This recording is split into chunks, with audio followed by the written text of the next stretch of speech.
$5 dinners are still possible even now in 2023. I know that inflation has our blood pressure up at the cash register as we're checking out at the grocery store, but I'm gonna show you exactly how I made 4 delicious, family-friendly $5 dinners for my family of 5. I went into Walmart to shop for this video with the intent of making 4 $5 dinners for my family, so that's a $20 budget total. And I started by picking up this package of 30 white corn tortillas in the Great Value brand. They were $1.98. Then I grabbed a 1-pound package of rice, and I just got the plain white rice, but I noticed that they also had brown rice for about the same price as the white rice, if that's your preference. I had intended to pick up a package of pinto beans, which have gone up to $1.24 in my Walmart from $1, where they were for a long time. But I noticed as I scanned up that these pink beans in the 1-pound bag were on clearance for 91 cents. And I did a quick little search on Google and discovered that these are actually used a lot in refried beans, which is exactly what I wanted to make. So I went ahead and grabbed one of these and put them in my cart, but a different kind of beans would do just fine. Next, I grabbed one of these Stroganoff box dinner kits in the Great Value brand. This is their version of Hamburger Helper, and it's only $1.28 a box, but we're not gonna use it according to the box directions. It's not what you think. I don't think it means what you think it means. I picked up a dozen eggs. Thank goodness they are back down in price at my Walmart to $1.12 for a dozen. And I also picked up a 16-ounce container or carton of sour cream for $1.88. I grabbed a block of cheese. I prefer the sharp because I think it's more flavorful, so a little bit goes a long way, but you could use a different kind once you see how I'm using that. And I really would have liked to get the jumbo buttermilk biscuits, but they were gonna bust my budget. Those biscuits were gonna bust my budget. So I ended up getting the small biscuits. They come in a 10-count can, and I think they're only like 93 cents. And since I'm gonna be using these alongside something else, you'll see how I'm using them. I don't need the biscuits to be the most fantastic things ever. They're just gonna bulk a meal up for me. I need some milk for this. It's possible. I need some milk for a couple of the recipes, so if you already have milk, you don't need to buy this, but I picked up the smallest, most inexpensive little package or carton, or what is this? I'm waiting! Jug, whatever. I also need some milk for a couple of the recipes, so if you already have milk, then you don't need to buy this, but I picked up just the least expensive package of milk, which was this little 16-ounce container for, I think it was $1.12. From the produce section, I picked up a 1-pound package of carrots for 98 cents and a couple of these Roma tomatoes. They're only 98 cents a pound, so I think these 2 little tomatoes were actually less than 50 cents total. I do try to include veggies in my meals. Even in my budget meals, it's getting a little bit trickier though, because this can of green beans, which used to be 50 cents, was up to 64 cents, but I still managed to pick this up. You may be wondering, where's the rest of the protein? Well, I've already got it cooking in the slow cooker. I really wanted to use shredded chicken in several of the recipes that I'm going to be featuring in this video. And I had intended to pick up some chicken thighs or maybe some chicken leg quarters, but I changed my mind when I got to the grocery store and ended up picking up a whole chicken to cook in the crock pot. The conventional ones at my Walmart were around $7 for maybe the smallest one. They also had some that were clearanced out to just under $7, and that's what I ended up picking up. But if you want to use a different kind of meat that you can shred up, that is adjustable. I think in this meal plan you can see what I'm doing and decide if you want to use something different or if you already have something on hand maybe in your freezer. So altogether my total was $20.84. I think that is not too shabby, especially considering I'm going to get 4 meals for my family of 5 from this little grocery haul and a few basic seasonings here in the house. Until a few years ago, I had never cooked a whole chicken.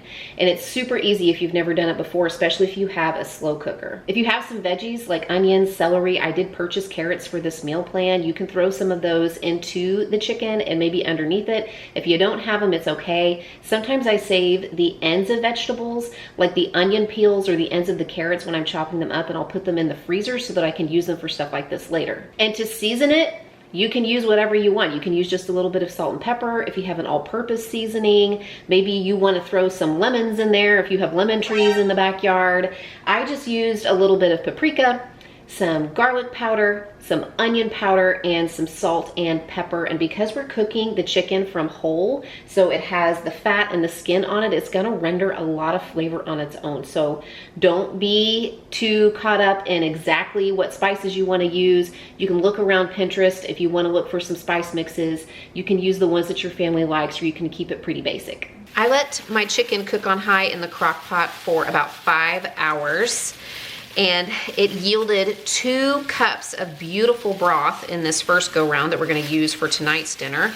And right now I am just taking the meat off the bones, and I'm just putting the bones right back in the slow cooker. Because tonight before I go to bed, I'm going to add about 1 quart of water and some salt and pepper and a little Italian seasoning, and maybe any extra veggies if I have some lying around, and I'm gonna let it cook on low overnight to make another batch of beautiful broth to use in other recipes this week. Tonight I am whipping up some chicken and noodles for dinner, and we're gonna have biscuits with that as well. And I am actually going to use the pasta from this box of Stroganoff mix.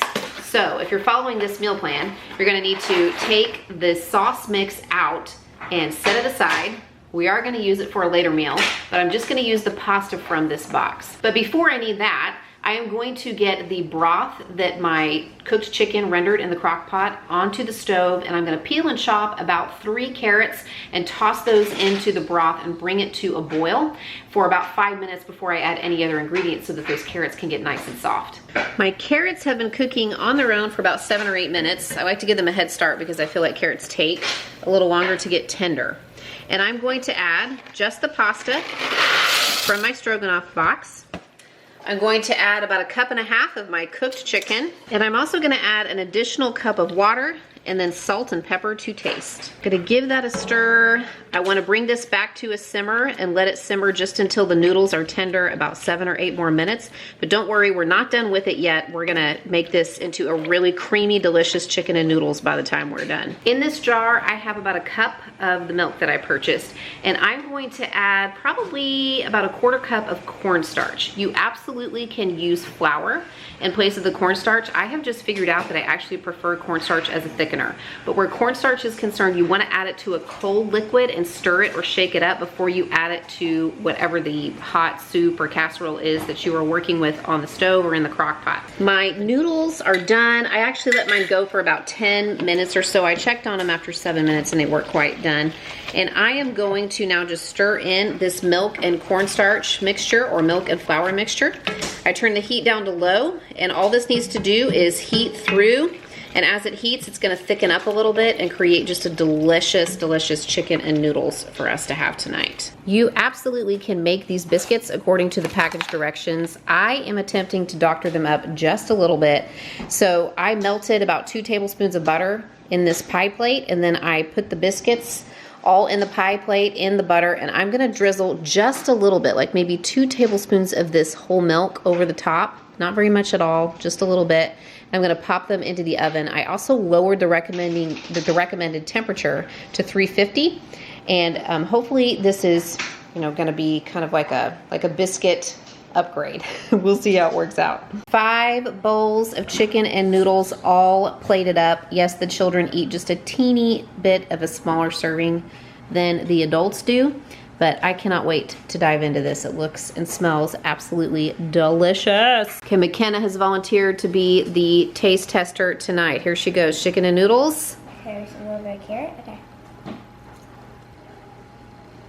Yeah, good, good. Okay, what about the biscuits? She even dipped it in the, you know how to eat chicken noodles. You dipped it.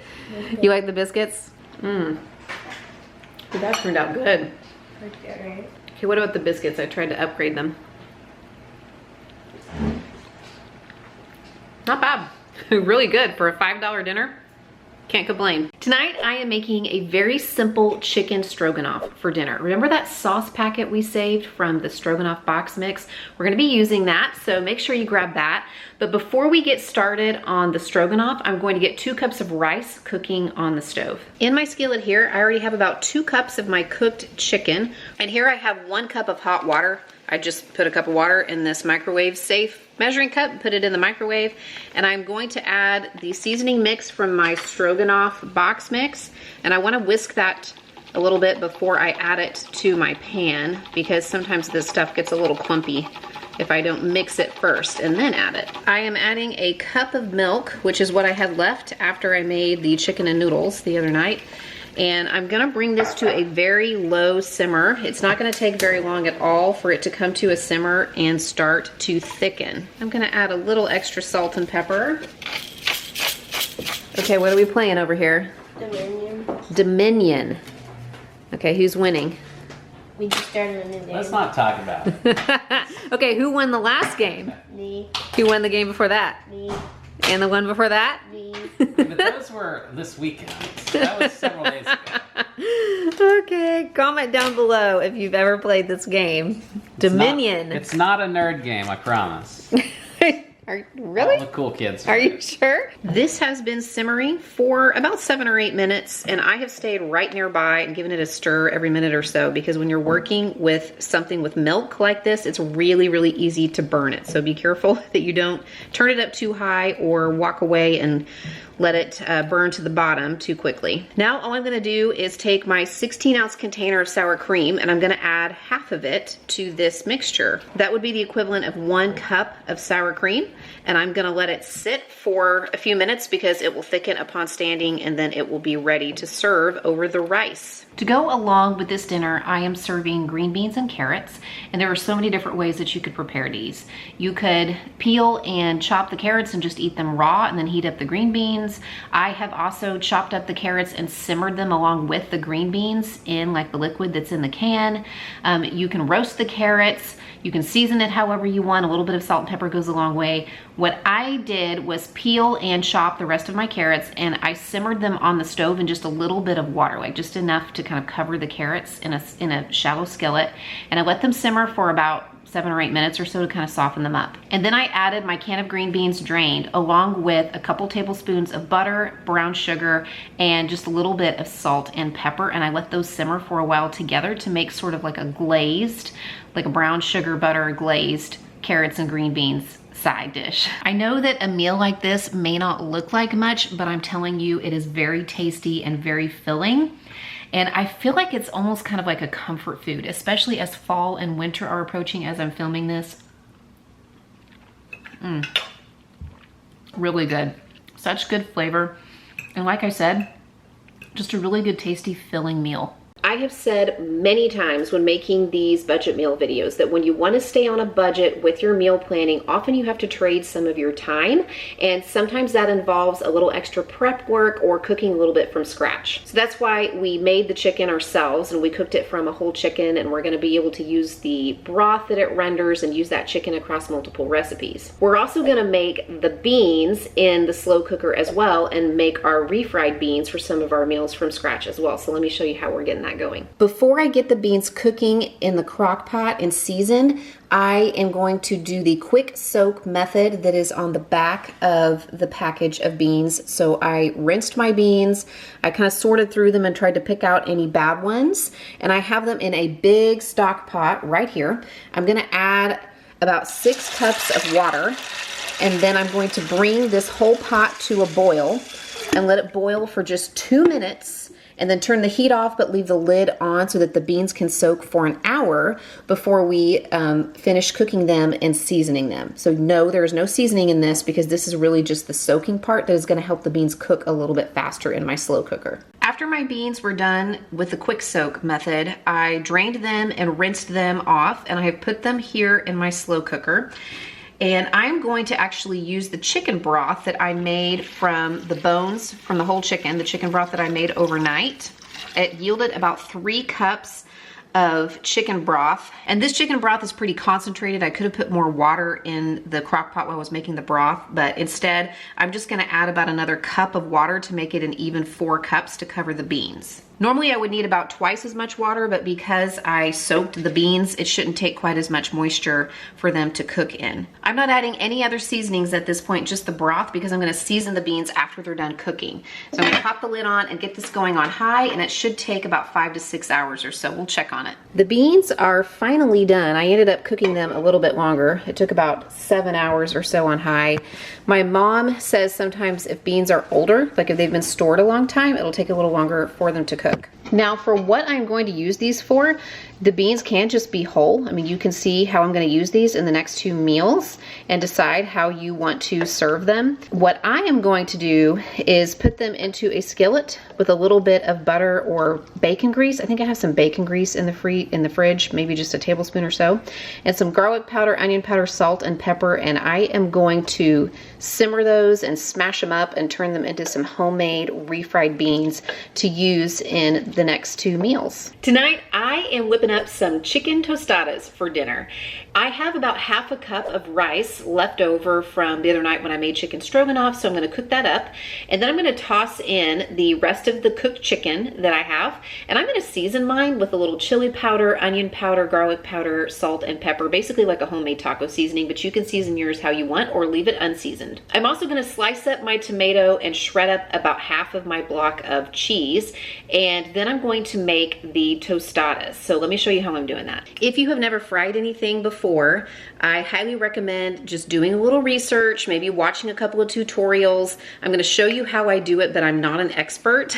And you want to be really careful, you know, obviously when you're frying stuff. For corn tortillas, since they're small, I actually like to use a saucepan like this, and I put just about 1/4 inch of oil on the bottom and heat it up to low. I test the heat of the oil by dripping just a few drops of water, and if it goes crazy, I know that my oil's too hot and I need to turn my heat down and let it cool off just a little bit before I proceed. That's still just a tad too hot, so I need to wait just a couple of minutes before I throw my tortillas in. When I'm ready to fry the tortillas, I just do them one at a time. I drop them in the oil, and it only takes about 1 to 2 minutes on each side.